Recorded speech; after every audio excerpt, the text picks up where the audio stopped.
আসসালামু আলাইকুম virtual viewers, সবাই কেমন আছেন? নিশ্চয়ই খুব ভালো আছেন। বহুদিন পর আবার আমার ছাদ বাগানে আলহামদুলিল্লাহ।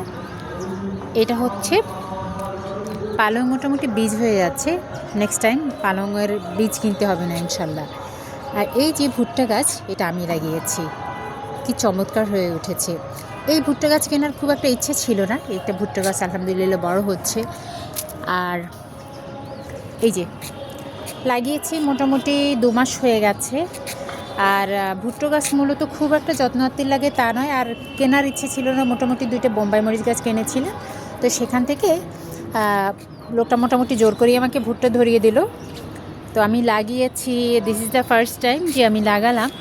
তো আলহামদুলিল্লাহ সে চমৎকার হয়েছে। আর সাথে সবজি হিসেবে পালং শাক আগেই লাগানো হয়েছিল।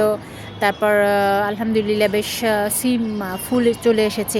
এই সিমগুলো কিন্তু খাটো জাতের সিম, এবং হচ্ছে ভালোই। আর হচ্ছে এই যে ধনে, কি পরিমাণে ধনে হয়েছে, সত্যি আমি মুগ্ধ হয়ে যাচ্ছি। আর যথারীতি কি বলে, তুলসী তো আমার ভীষণ পছন্দের। আর মাশাল্লাহ সরিষা কি ব্যাপক, কি দুর্দান্ত ফলন। মানে এটা যদি যারা চাষ করে, আমি তো ভাবছি এরপর থেকে আমি নিয়মিত সরিষা চাষ করব ইনশাল্লাহ। এবং এরকম সরিষা চাষ করলে মোটামুটি বছরে যে পরিমাণে ভর্তা খাওয়া লাগে, ভর্তার জন্য যতটুকুন সরিষা লাগে ও কিন্তু হয়েই যায়। তো দেখা যাক ইনশাল্লাহ। এবং যেটা হয়, আমি একটা জিনিস খুব আনন্দ পাচ্ছি চিন্তা করে যে আই এম এ ফার্মার, আমি কৃষক, এবং আমার একটা পেজও আছে এই সাবজেক্টের উপরে। তো যেটা হলো আমাকে খুব বিনোদন দেয় বেগুন।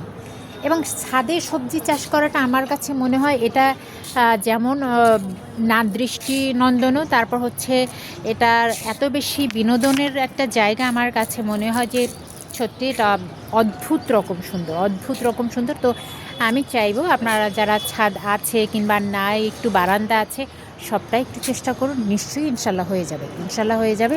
এবং চেষ্টার কোনো বিকল্প নাই।